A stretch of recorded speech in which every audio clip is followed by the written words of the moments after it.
आशुतोष शशांक शेखर चंद्रमौलि चिदंबरा कोटि कोटि प्रणाम शंभो कोटि नमन दिगंबरा। हर हर महादेव। ओम नमः शिवाय। हे प्रिय भक्तों, इस महाशिवरात्रि पर शिव जी आपकी सभी मनोकामनाएं पूर्ण करें। आप सभी को महाशिवरात्रि की हार्दिक शुभकामनाएं। तो आइए सुनते हैं महाशिवरात्रि व्रत कथा। एक बार ऋषियों ने व्यास शिष्य श्री सूत जी महाराज से कहा, हे सूत जी महाराज, आपकी अमृतमयी वाणी और आशुतोष भगवान शिव की महिमा सुनकर तो हम परम आनंदित हो गए हैं। अब कृपा करके हमें कोई शिव जी से संबंधित उत्तम व्रत की कथा महात्म्य विस्तार पूर्वक कहिए। हे महामुनि, भगवान शिव को संतुष्ट करने वाला तथा उत्तम फल प्रदान करने वाला व्रत कौन सा है, जिसके अनुष्ठान से मनुष्य को भोग और मोक्ष की प्राप्ति हो सके? कृपा करके विस्तार से बताएं। फिर सूत जी महाराज बोले, हे ऋषियों, आपका प्रश्न उचित है। एक समय यही बात ब्रह्मा जी, विष्णु जी तथा पार्वती जी ने भगवान भोलेनाथ से पूछी थी। इसके उत्तर में भगवान शिव शंकर बोले कि मेरे बहुत से व्रत हैं जो भोग और मोक्ष प्रदान करने वाले हैं। उन सभी में महाशिवरात्रि का व्रत सबसे अधिक बलवान है। इसीलिए भोग और मोक्ष रूपी फल की इच्छा रखने वाले सभी मनुष्यों को शिवरात्रि व्रत का पालन करना चाहिए। यह व्रत सबके लिए धर्म का उत्तम साधन है। निष्काम अथवा सकाम भाव रखने वाले सभी मनुष्यों तथा देवी देवताओं आदि सभी के लिए यह व्रत सर्वश्रेष्ठ तथा हितकारक बताया गया है। शिवरात्रि का व्रत करोड़ों हत्याओं के पाप को नष्ट करने वाला है। फिर ऋषियों ने आगे पूछा, हे सूत जी महाराज, पूर्व काल में शिवरात्रि के उत्तम व्रत का पालन किसने किया था और इस व्रत का पालन करने से उसे क्या फल मिला? फिर श्री सूत जी महाराज फिर से बोले, हे ऋषियों, इस विषय में एक निषाद का प्राचीन इतिहास मैं सुनाने जा रहा हूँ। इसे आप सभी एकाग्रचित होकर सुनो, जो सब पापों का नाश करने वाला है। प्राचीन समय में एक जंगल में गुरुद्रह नाम का एक शिकारी रहता था। उसकी बीवी, बच्चे तथा माता पिता सभी उसके साथ रहते थे। वह बड़ा ही बलवान और क्रूर स्वभाव का होने के साथ साथ क्रूरतापूर्ण कार्यों में लीन रहता था। वह प्रतिदिन वन में जाकर जंगली जानवरों को मारता और अनेक प्रकार की चोरियां करते हुए अपने परिवार का भरण पोषण कर रहा था। उसने बचपन से ही कोई भी शुभ कार्य नहीं किया था। इस प्रकार वन में रहते हुए उस दुरात्मा शिकारी का बहुत सा समय बीत गया। तब देव योग से फाल्गुन मास की महाफलदायी महाशिवरात्रि आई। वह शिकारी घने जंगल में निवास करने के कारण शिवरात्रि के व्रत को नहीं जानता था। तब उसी शिवरात्रि वाले दिन उसकी माता, पिता एवं स्त्री ने भूख से तड़पते हुए उससे कहा कि अरे, हमें भोजन दो, आज तो घर में कुछ भी आहार नहीं है। फिर वह हर दिन की तरह जंगल में शिकार करने के लिए गया और संयोगवश उस दिन उसे कोई भी जंगली जानवर दिखाई नहीं दिया और सूर्यास्त हो गया। इससे उसको बड़ा दुख हुआ और वह सोचने लगा कि अब मैं क्या करूं, कहां जाऊं? आज तो कुछ नहीं मिला। यदि मैं खाली हाथ घर जाऊंगा तो घर में सभी की क्या दशा होगी? इसीलिए मुझे कुछ लेकर तो अवश्य ही जाना चाहिए। ऐसा सोचकर वह जंगल में इधर उधर घूमता रहा। उसने ना तो कुछ खाया था और ना ही पानी तक पिया था। आखिर थक हार कर उसे सामने एक पानी का तालाब दिखा। उसके शीतल जल ने शिकारी के मन और शरीर को शांत किया। फिर उसने सोचा कि जिस प्रकार इस जलाशय का शीतल जल मुझे शांति प्रदान कर रहा है, उसी प्रकार जंगल के बाकी प्राणियों के लिए भी यह एक महत्वपूर्ण स्थान होगा। तो फिर जंगल में इधर उधर भटकने के स्थान पर क्यों ना मैं इसी जलाशय के पास कहीं छिप जाऊं, क्योंकि पानी पीने के लिए कोई ना कोई जानवर तो यहाँ अवश्य ही आएगा। फिर मैं उनका शिकार कर लूंगा। यह सोचकर उसने अपने पानी के थैले में थोड़ा सा जल भरा और छिपने के लिए किसी पेड़ को ढूंढने के लिए इधर उधर देखने लगा। सामने ही उसे एक बेल्व वृक्ष दिखाई दिया जो अत्यंत ही विशाल था और उसकी टहनियों के बीच अगर वह छिप जाए तो कोई भी पशु उसे आसानी से ढूंढ नहीं पाएंगे।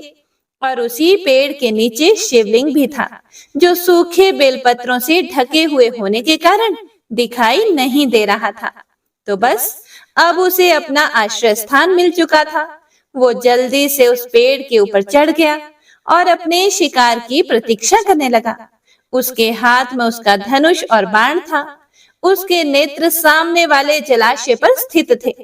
यह सब करते करते संध्या बीत चुकी थी और रात्रि का प्रथम पहर आरंभ हो चुका था। थोड़ी ही देर में उसने देखा कि जलाशय पर पानी पीने के लिए एक हिरनी आई। उसे देखते ही वह भील अर्थात शिकारी अत्यंत प्रसन्न हो गया। उसने जैसे ही हिरनी के ऊपर तीर चलाने की तैयारी की, उसी समय उसके हिलने से बेल वृक्ष के कुछ पत्ते और उसके पानी के थैले से पानी की कुछ बूंदें नीचे गिर गए और यह दोनों ही चीजें नीचे रखे हुए एक शिवलिंग के ऊपर पड़ी। और इस प्रकार अनजाने में ही उसने शिव जी के ऊपर जल का अभिषेक कर दिया और बेल्व पत्र अर्पित कर दिए। इस प्रकार दिन भर भूखे प्यासे शिकारी का व्रत भी हो गया और शिवलिंग पर बेलपत्र भी चढ़ गए। इस तरह अचानक ही उसने शिव भगवान की प्रथम पहर की पूजा संपन्न की। उस पूजा के महात्म्य से शिकारी का बहुत सा पातक भी नष्ट हो गया। वहां होने वाली खड़खड़ाहट की आवाज को सुनकर हिरनी ने डर के मारे ऊपर देखा। शिकारी को देखते ही वह व्याकुल हो गई और बोली, हे व्याध, तुम क्या करना चाहते हो? मुझे सच सच बताओ। हिरनी की बात सुनकर वह बोला कि आज मेरा परिवार भूखा है, मैं तुम्हें मार कर उनकी भूख मिटाऊंगा। तब हिरनी बोली, हे भील, मेरे मांस से अगर तुम्हें सुख होगा तो इससे बढ़कर महान पुण्य का कार्य क्या हो सकता है भला? परंतु इस समय मेरे बच्चे घर पर अकेले हैं। मैं उन्हें अपनी बहन को या अपने पति को सौंप कर वापस आ जाऊंगी। तुम मेरा विश्वास करो, सत्य से ही धरती टिकी हुई है, सत्य से ही समुद्र अपनी मर्यादा में है और सत्य से ही निर्झरों से जल की धाराएं गिरती हैं। सूत जी महाराज ने आगे कहा कि हिरणी के ऐसे कहने पर भी जब शिकारी ने उसकी बात नहीं मानी, तब वह बोली कि हे शिकारी, सुनो, मैं तुम्हारे सामने एक ऐसी शपथ खाती हूँ जिससे घर जाने पर मैं अवश्य ही तुम्हारे पास वापस आ जाऊंगी।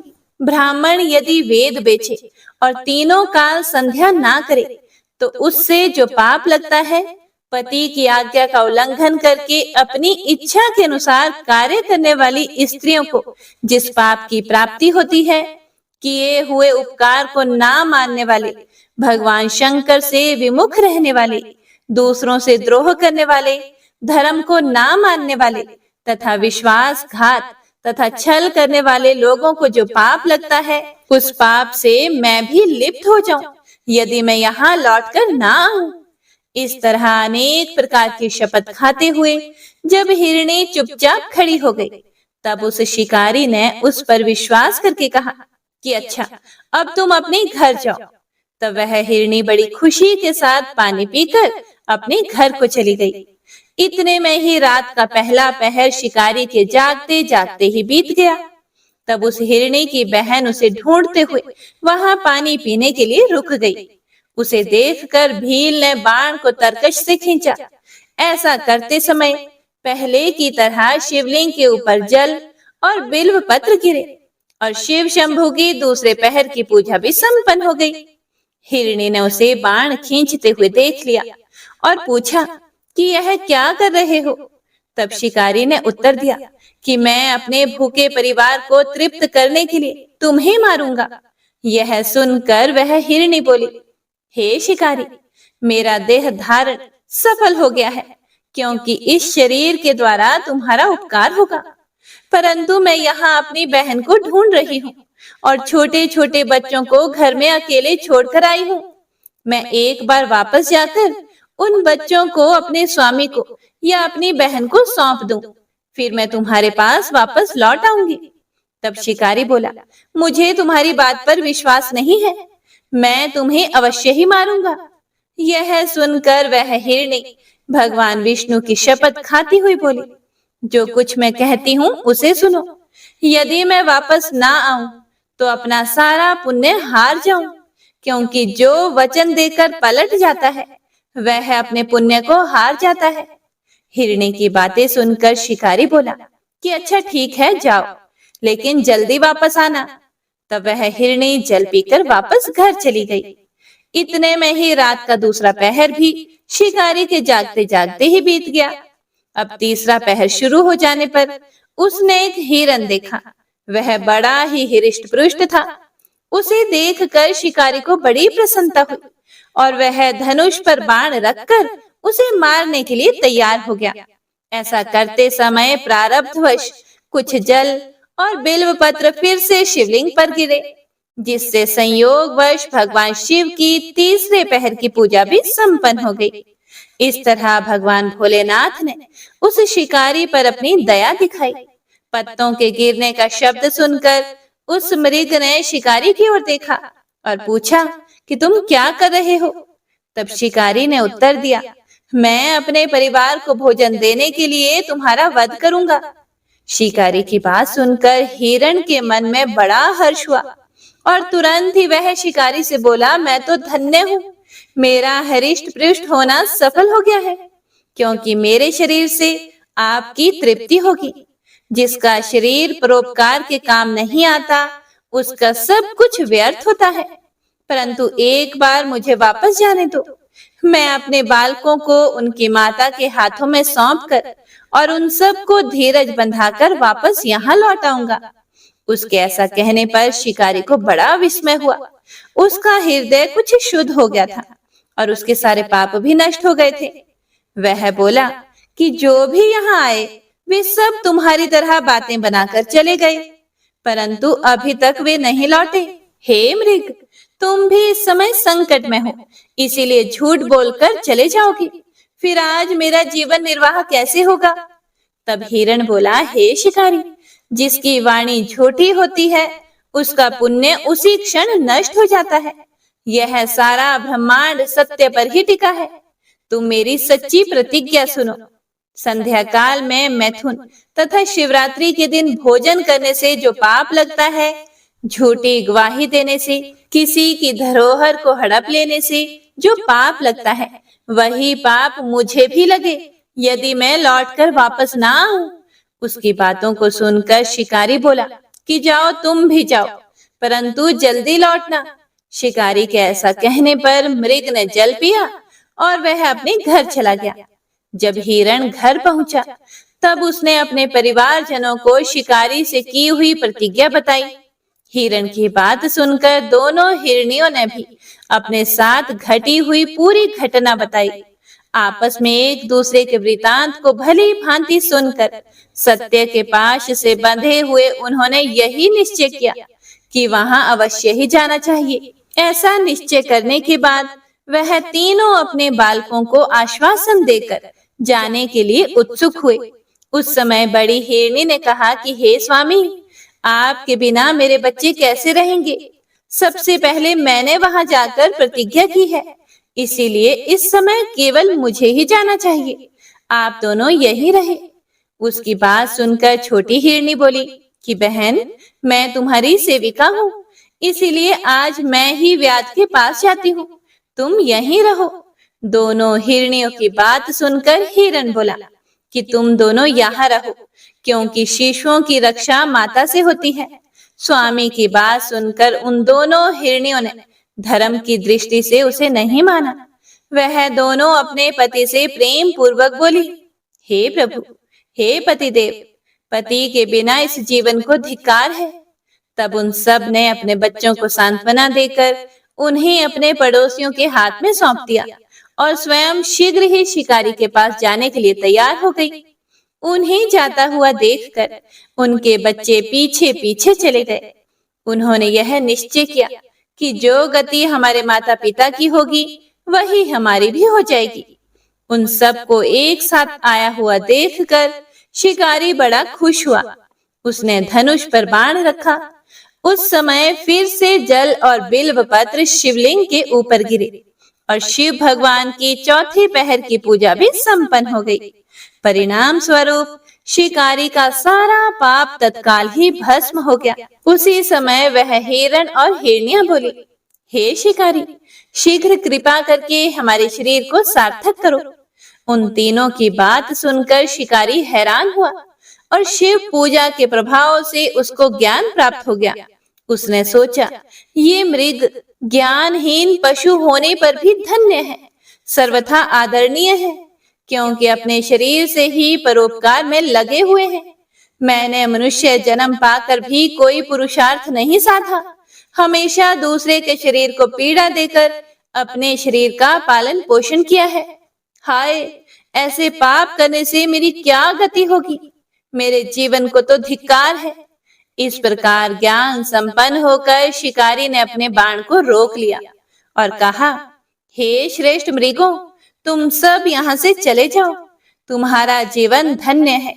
जैसे ही शिकारी ने यह शब्द बोले, उसी समय भगवान शंकर प्रसन्न होकर वहां प्रकट हो गए और उन्होंने शिकारी को अपने अलौकिक स्वरूप का दर्शन कराया तथा कृपा पूर्वक उसके शरीर का स्पर्श करके उसे प्रेम से कहा, हे भील, मैं तुम्हारे व्रत से प्रसन्न हूँ, वर मांगो। शिकारी भगवान शिव के उस स्वरूप को देखकर जीवन मुक्त हो गया और बोला, हे प्रभु, मैंने सब कुछ पा लिया। और ऐसा कहते हुए भगवान शिव के चरणों के आगे गिर पड़ा। उसके इस भाव को देखकर भगवान शिव बड़े प्रसन्न हुए और उसे गुह नाम देकर कृपा दृष्टि से उसकी ओर देखने लगे और बोले, हे व्याध, सुनो, आज से तुम श्रृंगवेरपुर में उत्तम राजधानी का आश्रय लेकर दिव्य भोगों का उपभोग करो। तुम्हारे वंश की वृद्धि निर्विघ्न रूप से होती रहेगी। सभी देवता तथा ऋषि मुनि तुम्हारी प्रशंसा करेंगे।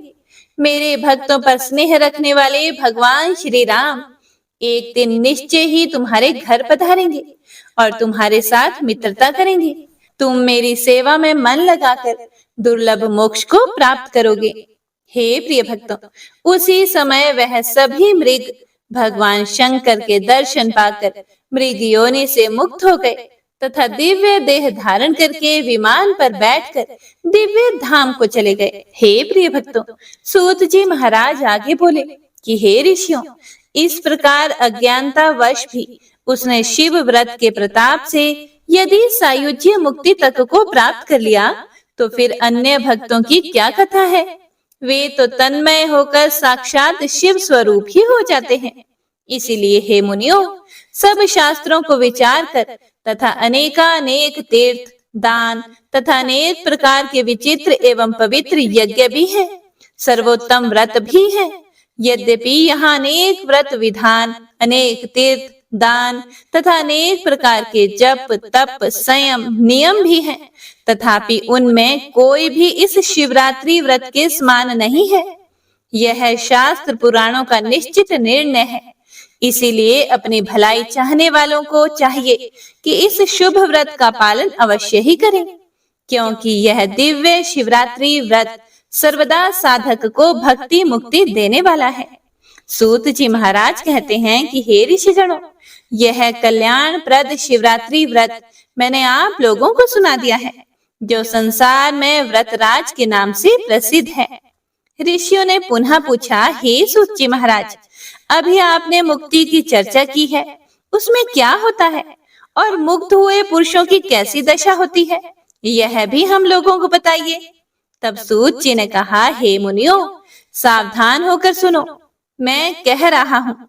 संसार के क्लेश को हरने वाली तथा परमानंद देने वाली वह मुक्ति 4 प्रकार की कही गई है। सारूप्य अर्थात भगवान के समान रूप होना, दूसरा है सालोक्य अर्थात भगवान के लोक में रहना, तीसरा है सानिध्य अर्थात भगवान के निकट पार्षद बनकर रहना, तथा चौथा है सायुज्य मुक्ति अर्थात भगवान में मिल जाना। यह चौथी मुक्ति शिवरात्रि व्रत से प्राप्त होती है, जो चारों में उत्तम है। तो सभी भक्तजन एक बार प्रेम से बोलिए, शंकर भगवान और माता पार्वती की जय। हर हर महादेव। तो आइए अब सुनते हैं मनोकामनाओं को पूरी करने वाली दूसरी कथा को। हे प्रिय भक्तों, एक बार महाशिवरात्रि के पावन अवसर पर भोलेनाथ माता पार्वती के साथ पृथ्वी लोक में अपने प्रिय नगरी काशी में भ्रमण के लिए आए, जहां सभी भक्तगण बड़े ही उत्साह और शिवमय होकर शिवलिंग पर जल, दूध, बेलपत्र, भांग, धतूरा चढ़ाकर उनकी पूजा कर रहे थे। तभी माता पार्वती ने भोलेनाथ से पूछा, हे प्रभु, हे भोलेनाथ, आप तो भोले भंडारी हैं। आप अपने भक्तों पर सहज ही प्रसन्न हो जाते हैं। फिर भी मैं यह जानना चाहती हूँ कि बेलपत्र, भांग, धतूरा, दूध, गंगा जल, इन सब के अतिरिक्त आपको क्या प्रिय है, जिससे दरिद्र से भी दरिद्र मनुष्य आपको अर्पित करके सभी सुखों को पा सके। क्योंकि इस संसार में कोई पति से दुखी है तो कोई अपनी पत्नी से दुखी है, किसी का वैवाहिक जीवन कलह से भरा हुआ है तो किसी को पुत्र से दुख मिल रहा है, तो कोई संतान से वंचित है या कोई गरीबी से व्याकुल होकर भिखारियों का सा जीवन व्यतीत कर रहा है। किसी को मानसिक तथा शारीरिक कष्ट है। तो हे देवाधिदेव महादेव, मेरे इन प्रश्नों के उत्तर बताने की कृपा करें कि कौन सी चीज आपको अर्पित करने से इन सभी दुखों से एक ही बार में मनुष्य को छुटकारा मिल जाए। तब भोलेनाथ मुस्कुराते हुए बोले, हे उमा, हे देवी पार्वती, तुम जगत की माता हो, तुमसे अपनी संतानों की पीड़ा देखी नहीं जाती। इसीलिए आज मैं आपकी इसी वात्सल्य ममता को देखकर मैं बड़ा ही प्रसन्न हूँ। इसीलिए आपने जगत के कल्याण के लिए बड़ा ही सुंदर प्रश्न पूछा है। तो मैं उस अपने परम भक्त की कथा सुनाता हूँ, जिसे शिवरात्रि के दिन भक्तों को अवश्य ही सुनना चाहिए। इस कथा में आपके सभी प्रश्नों के उत्तर समाहित हैं। हे देवी पार्वती, वैसे तो मुझे भक्तों के भाव अत्यंत ही प्रिय हैं, फिर भी मैं सुनाता हूँ, इसे ध्यान से सुनो। सतयुग में इसी काशीपुरी में एक शिव शर्मन नामक महादरिद्र ब्राह्मण अपने 7 पुत्रों तथा पत्नी के साथ निवास करता था। उसका अपनी पत्नी से प्रेम नहीं था। ब्राह्मण की पत्नी भी शिव शर्मन को सम्मान नहीं करती थी। वहीं पर ब्राह्मण के 7 पुत्र बड़े ही दुष्ट स्वभाव वाले, निरंकुश तथा मूढ़ बुद्धि के थे। वे अपने माता पिता का सम्मान बिल्कुल भी नहीं करते थे। उनकी बातों को अनसुना करके आपस में ही झगड़ते रहते थे। ब्राह्मण प्रतिदिन भिक्षा मांग कर लाता, जिसे उसके बच्चे ही आपस में छीन कर झपट कर खाकर समाप्त कर देते थे। ब्राह्मण ब्राह्मणी कई दिनों तक केवल पानी पीकर निर्वाह करते थे। किसी दिन उन्हें भोजन मिलता तो किसी दिन नहीं मिलता था। इसीलिए इस भूख प्यास के कारण दोनों ब्राह्मण ब्राह्मणी सूख कर हड्डियों का ढांचा मात्र रह गए। उनका शरीर कृशकाय हो गया था। इस कारण उनका मन भक्ति भजन में भी नहीं लगा करता था। एक दिन शिवरात्रि के शुभ दिन पर देव योग से ब्राह्मणी के मन में विचार आया कि क्यों ना शिव शर्मन जंगल के पार बने हुए बड़े से शिव मंदिर से प्रसाद पाकर ले आए, जिससे उनका पेट भी भर जाएगा। इसीलिए ब्राह्मणी की सलाह पर शिव शर्मन अपनी भिक्षा पोटली लेकर बड़े शिव मंदिर की तरफ चल पड़ा। 4 दिन से कुछ ना खाने के कारण वह आधे रास्ते में ही रुक कर जंगल में ही विश्राम करने लगा। उस जंगल में अनेक प्रकार के वृक्ष थे। उन वृक्षों की शीतल छाया में उसे बड़ा ही सुख मिल रहा था। भूख के कारण उसके बदन में इतनी भी शक्ति नहीं थी कि वह और भी आगे चल सके। इसीलिए वह वहां शोकाकुल होकर जंगल में बने तालाब में आत्महत्या करने के उद्देश्य से आगे बढ़ा, किंतु वह मरने की हिम्मत नहीं कर सका और वहीं पर तालाब से गीली मिट्टी निकाल निकाल कर एक बड़ा सा पार्थिव शिवलिंग बनाकर उस शिवलिंग से लिपट कर फूट फूट कर करुण क्रंदन करने लगा, क्योंकि उसके पास शिव पूजा के लिए ना तो गंगा जल था, ना ही धतूरा था, ना ही दूध, ना ही चंदन, ना ही अक्षत, कुछ भी नहीं था। अपने भाग्य को कोसते हुए वह भगवान शिव का स्मरण करने लगा तथा वह उस वन में मौजूद सभी वृक्षों में से एक एक पत्ता तोड़कर तालाब में धो धो कर शिवलिंग पर अर्पित करने लगा तथा उन्हें स्वीकार करने का आग्रह करता है। अपने उस भक्त के भक्ति पर प्रसन्न होकर भोलेनाथ ने उसे दर्शन दिए और उसे उस 10 प्रकार के पत्तों के अनुरूप 10 तरह के दुखों से मुक्त कर दिया।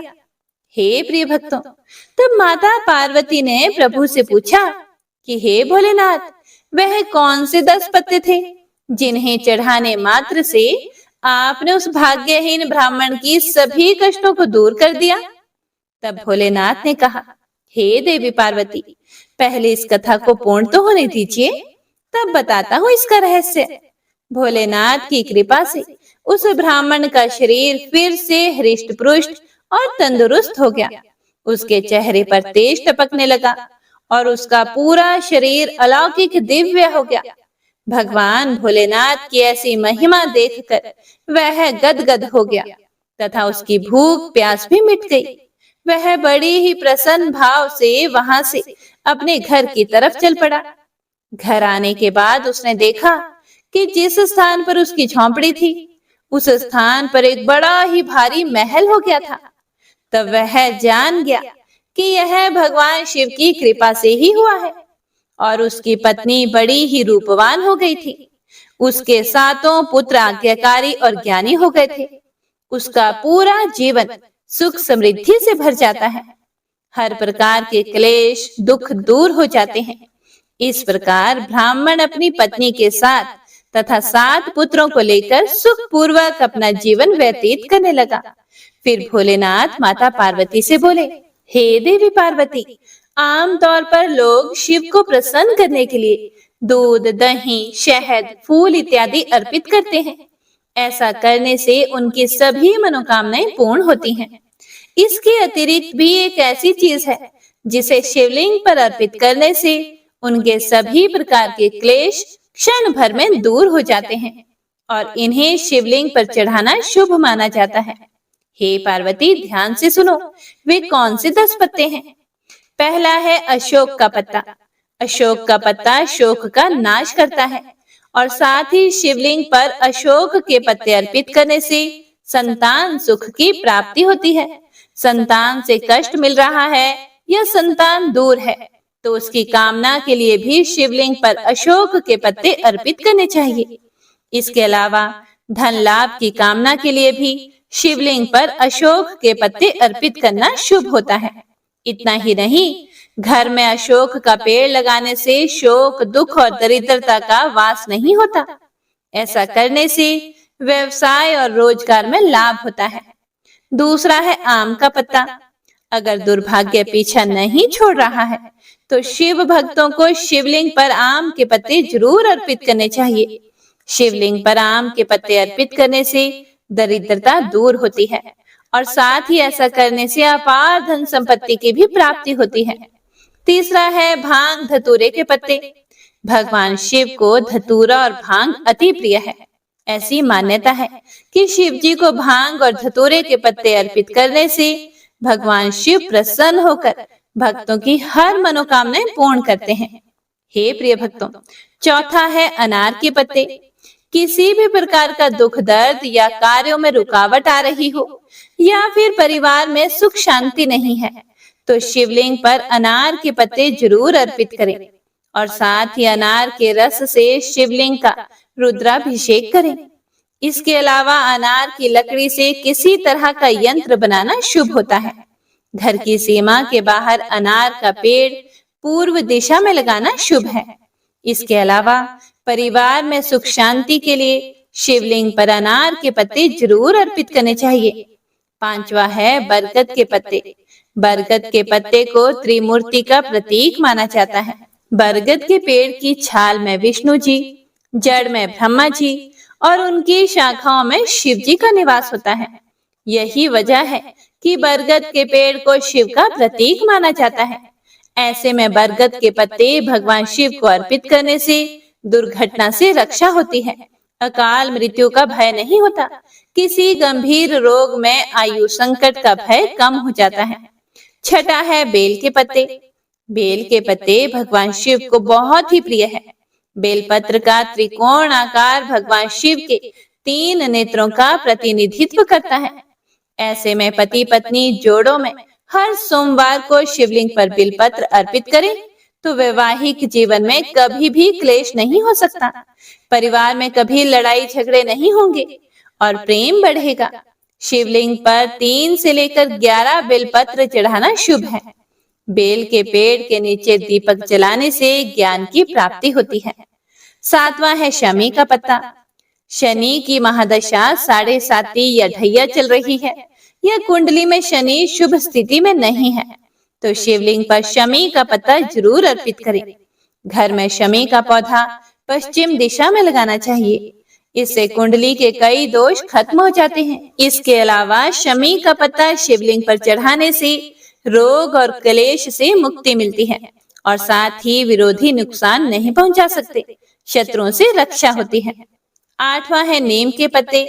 जो लोग लंबी बीमारी से पीड़ित हैं, उनको रोग में आराम पाने के लिए शिवलिंग पर नीम के पत्ते जरूर अर्पित करने चाहिए। मंगलवार के दिन नीम के पेड़ में जल अर्पित करके चमेली के तेल का दीपक जलाने से अमंगल नहीं होता। 9वां है आक के पत्ते। अगर जीवन में किसी से भी मनमुटाव हो या कलेश हो तो शिवलिंग पर सफेद मंदार के पुष्प या आक के पत्ते जरूर अर्पित करने चाहिए। ऐसी मान्यता है कि आक के पत्ते में भगवान गणेश का वास होता है। आक का पौधा अगर घर के सामने हो तो उसे शुभ फल देने वाला माना गया है। आक के पौधे से किसी भी तरह की नकारात्मक ऊर्जा का प्रभाव व्यक्ति पर, घर पर या परिवार पर नहीं पड़ता। इसके अलावा आक का फूल शनिदेव को भी प्रिय है। कुंडली में अगर शनि दोष है तो आक के फूल से शनिदेव की उपासना करनी चाहिए। और 10वां और अंतिम है पीपल का पत्ता। पीपल के पत्ते को भगवान शिव को अर्पित करने से बड़े से भी बड़े कर्ज से मुक्ति मिलती है तथा जिन कन्याओं और पुरुषों का विवाह नहीं हो रहा है उनका विवाह शीघ्र ही हो जाता है। इसकी महिमा बड़ी ही अलौकिक है। हे प्रिय भक्तों, भगवान शिव आगे बोले कि हे देवी पार्वती, इन 10 वृक्ष के पत्तों को उस शिव शर्मन नामक ब्राह्मण ने पार्थिव शिवलिंग पर अर्पित किया। इसी कारण उसे क्षण भर में सब कुछ प्राप्त हो गया। उसके सभी दुखों का नाश हुआ। इसीलिए जो भी मनुष्य शिवरात्रि के दिन शिवलिंग पर इन 10 पत्तों को अर्पित करता है, किसी भी एक पत्ते को भी अर्पित करता है तो उस पत्ते के गुण के अनुसार उसे फल की प्राप्ति होती है। हर हर महादेव। तो सभी भक्तजन एक बार प्रेम से बोलिए पार्वती माता और भोलेनाथ भगवान की जय। हे प्रिय भक्तों, तो आइए अब सुनते हैं लप्सी और तप्सी की कहानी। यह एक पौराणिक लोक कथा है। इस कथा के अनुसार एक लप्सी था तथा एक तप्सी था। तप्सी सदैव भगवान की तपस्या में लीन रहता था और लप्सी रोजाना 1.25 सेर की लापसी बनाकर भगवान का भोग लगाकर खा लेता था। एक दिन वह दोनों लड़ने लगे। तप्सी बोला, मैं रोजाना भगवान की तपस्या करता हूँ, इसीलिए मैं बड़ा हूँ। तो लप्सी बोला कि मैं रोज भगवान को 1.25 सेर लापसी का भोग लगाता हूँ, इसीलिए मैं बड़ा हूँ। तभी देव मुनि और परम वैष्णव ब्रह्मा जी के मानस पुत्र और महाज्ञानी नारद जी वहां से गुजर रहे थे। उन्होंने लप्सी और तप्सी दोनों को लड़ते हुए देखकर उनसे पूछा कि तुम दोनों क्यों लड़ रहे हो। तब तप्सी ने खुद के बड़ा होने का कारण बताया और लप्सी ने अपने सर्वश्रेष्ठ होने का कारण बताया। उन दोनों की पूरी बात सुनकर महाचतुर भक्त शिरोमणि नारद जी बोले कि तुम दोनों का फैसला मैं कर दूंगा। दूसरे दिन लप्सी और तप्सी नहाकर अपनी रोज की भक्ति करने के लिए गए तो नारद जी ने छुपकर 1.25 करोड़ की एक अत्यंत बहुमूल्य रत्न जड़ित और दुर्लभ मणियों से बनी अंगूठी उन दोनों के सामने रख दी। हे प्रिय भक्तों, तप्सी की नजर जब अंगूठी पर पड़ी तो उसने चुपचाप अंगूठी उठाकर अपने नीचे दबा ली।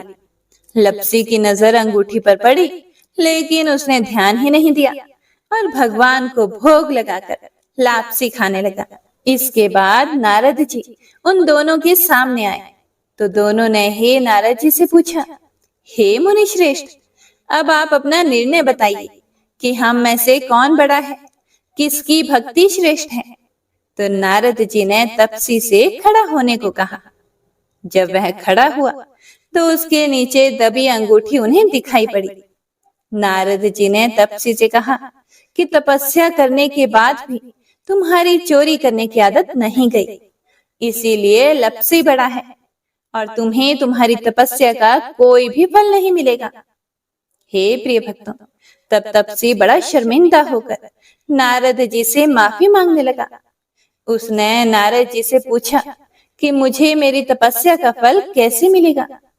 तब नारद जी ने उससे कहा कि यदि कोई गाय और कुत्ते की रोटी को नहीं बनाएगा, यदि कोई ब्राह्मण को भोजन करवाकर दक्षिणा नहीं देगा, तो उनके दान धर्म का फल, उन लोगों की पूजा का फल तुझे मिलेगा।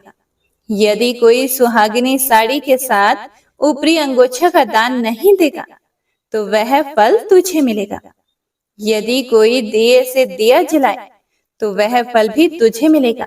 यदि कोई सारी कहानी सुने लेकिन तुम्हारी कहानी नहीं सुने, तो उसकी पूजा का फल भी तुझे मिलेगा। हे प्रिय भक्तों, उसी दिन से हर व्रत कथा कहानी के साथ लपसी तपसी की यह कहानी भी अवश्य सुनी और कही जाती है। हे प्रिय भक्तों, तो यह थी महाशिवरात्रि की संपूर्ण व्रत कथा। उम्मीद करती हूँ आप सभी भक्तों को पसंद आई होगी। पसंद आई हो तो लाइक शेयर कमेंट जरूर कीजिएगा।